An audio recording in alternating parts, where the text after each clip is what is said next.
બંગાળના ભારતીય જનતા પાર્ટીના નેતા સુવેન્દુ અધિકારીના પર્સનલ આસિસ્ટન્ટ ચંદ્રનાથ રથની હત્યા કરવામાં આવી। પરિવારની અંદર અત્યારે હાલ રોકકડ ચાલી રહ્યું છે, ત્યારે હવે સુવેન્દુ અધિકારીએ આજ પરિવારના લોકોની સાથે વાતચીત કરી છે। સમગ્ર મામલો શું છે, આ ઘટના કેવી રીતે બની હતી તેની વાત આ વિડીયોમાં। નમસ્કાર, હું હંસિની અને તમે જોઈ રહ્યા છો નિર્ભય ન્યૂઝ। બંગાળની ચૂંટણીના પરિણામો સામે આવ્યા। ભારતીય જનતા પાર્ટીએ હજી આ પરિણામોના જશ્ન નથી મનાવ્યા। મુખ્યમંત્રી કોણ બનવાનું છે તેનું નામ જાહેર નથી થયું। એની પહેલા જ બંગાળની અંદર ક્યાંક હિન્દુ અને મુસ્લિમના નામે અત્યારે હાલ હિંસક સ્વરૂપો ધારણ થઈ રહ્યા છે। એક તરફ ક્યાંક મામલો ગરમાવો છે, તોડફોડ કરવામાં આવી રહી છે, બબાલો થઈ રહી છે, એવામાં જ સુવેન્દુ અધિકારીના પીએની હત્યાનો બનાવ આવ્યો।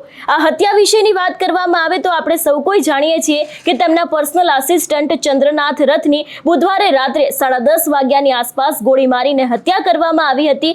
ઘટના સમયે ચંદ્રનાથ છે તે કોલકાતાથી મધ્યમ ગ્રામ સ્થિત પોતાના ઘરે સ્કોર્પિયો તરફ જઈ રહ્યા હતા। રિપોર્ટ અનુસાર તેઓ ડ્રાઇવિંગની સીટની બાજુમાં બેઠા હતા। તેમની સાથે ડ્રાઈવર અને અન્ય એક વ્યક્તિ પણ હતા। કોલકાતાથી લગભગ 20 કિલોમીટર દૂર આ એક ગાડી છે તેની પાછળ સ્કોર્પિયોની સામે જઈને રસ્તો રોકી દેવામાં આવ્યો હતો। એ બાદ પછી એક બાઇક પર હુમલાખોર આવ્યો અને સ્કોર્પિયોની ડાબી બાજુ 6 થી 10 રાઉન્ડ ફાયરિંગ કરવામાં આવ્યું હતું અને ચંદ્રનાથને 4 ગોળીઓ વાગી હતી। તેમાંથી 2 ગોળીઓ છાતીની આરપાર નીકળી ગઈ હતી, એક ગોળી પેટમાં વાગી હતી અને તરત જ તેમને હોસ્પિટલ લઈ જવામાં આવ્યા હતા। ત્યારે જે તે સમયે જે તબીબ હતા એમને મૃત જાહેર કર્યા હતા। આ સમગ્ર મામલે તેમના પરિવારની અંદર ભારે રોષ છે। ગુનેગારોની સામે કડકમાં કડક કાર્યવાહી કરવામાં આવે એવી માંગ કરવામાં આવી રહી છે। બીજી તરફ સુવેન્દુ અધિકારી પોતે આ ઘટના સ્થળ ઉપર પહોંચ્યા હતા અને તેમના દ્વારા પણ પરિવારના લોકોની સાથે વાતચીત કરવામાં આવી હતી।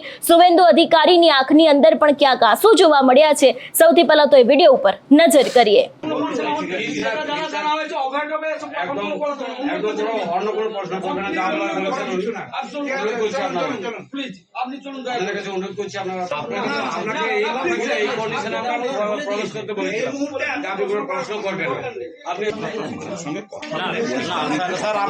প্রথমেই বলেছিলাম যে সেনাসে কোন প্রশ্ন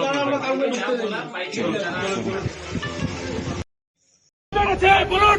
কাল রাতে আমাকে বলেছেন হিন্দু বলে মেরেছে, হিন্দু বলে মেরেছে। বলুন বলুন আপনি আপনি কি কালমা পড়তে জানেন? হ্যাঁ না জানি না। বলুন, এদের বলুন, সেকুলার নেতাদের বলুন।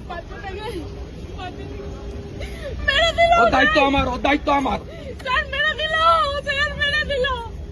স্যার আমার সামনে কেন মারলো? কেন মারলো? কেন মারলো জানতে চাই। কেন হিন্দু বলে?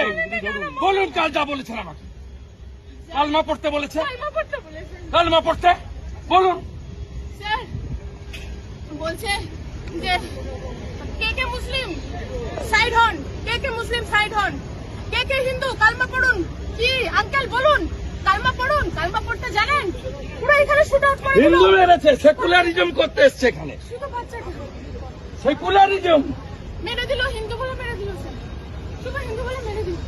তারপরে বলছে হিন্দু বলে মেরেছে। এটা আঙ্কেল মোদিকে গিয়ে বলো, মোদিকে গিয়ে জিজ্ঞেস করো। পরে ফোন করছি। স্যার ছাড়বো না, স্যার আমার আরেকটা ছাড়বো না, আপনি ছাড়বেন। হিসাব হবে। হিসাব আমার এটা চাই। আমার কেউ নেই, আমার এই বাচ্চা আছে।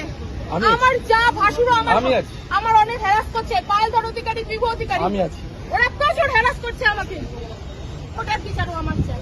আমি সব আপনাকে বলবো, ওদের বিচারও আমি কাল বিকালে আপনার বাড়িতে ওয়ান করব। কাল বিকালে আমি আসুন। আমার এই হাজবেন্ড ছাড়া কেউ নেই। আমার একটা 3.5 বছরের বাচ্চা। ও সকালবেলা ঘুম থেকে উঠে কি বলেছে জানেন? মাম্মা ফায়ার, পাপা শেষ। हाँ वीडियो तो बनाएंगे। ও চোখের সামনে ওর বাবাকে হিন্দুস্তানে হিন্দুকে খুন করবে। ও গাজা শেষ হয়েছে, ইসরায়েল শেষ করেছে, আমরাও শেষ করব। মোদির শিষ্য আছি, মোদির বাচ্চা আমরা। আমার হাজবেন্ড নাম নিশান মিটাবো। খুব সাপোর্ট করতেছে। পলিটিক্স ছেড়ে দেন, হিন্দু বলে মেরেছে।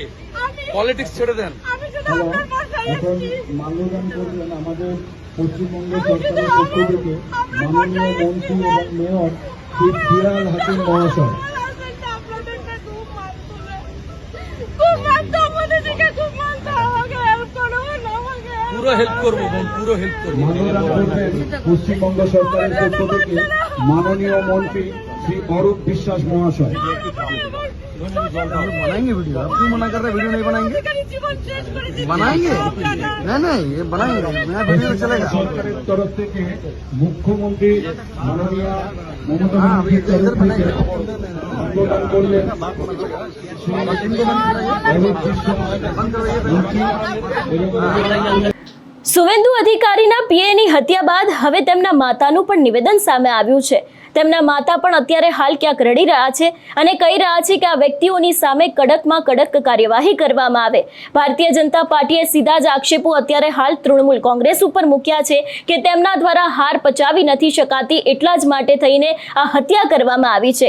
એટલું જ નહીં, આ એક હત્યા થઈ એ બાદ તરત જ આવો જ એક બીજો કિસ્સો પણ બંગાળમાંથી સામે આવ્યો। પણ અત્યારે હાલ જે રીતે તેમના પરિવારના સભ્યોના એક બાદ એક નિવેદનો સામે આવી રહ્યા છે, કહી રહ્યા છે કે આ ગુનેગારને ફાંસી આપો અને જરૂર યોગ્ય કડક કાર્યવાહી કરો, બાકી પછી આગામી સમયમાં તેમના પરિવારવાળા પણ જોવા જેવી કરશે। જે રીતે સુવેન્દુ અધિકારીએ પણ લોકોની સાથે વાતચીત કરી છે, એ પણ ઘટના સ્થળે પહોંચ્યા હતા। તેમના પરિવારના જે નિવેદન આવ્યા છે એને લઈને તમારો શું અભિપ્રાય છે અમને કમેન્ટ કરીને ચોક્કસથી જણાવજો। તેની સાથે અમારી ચેનલ નિર્ભય ન્યૂઝને લાઇક, શેર અને સબસ્ક્રાઇબ કરવાનું ભૂલશો નહીં। નમસ્કાર।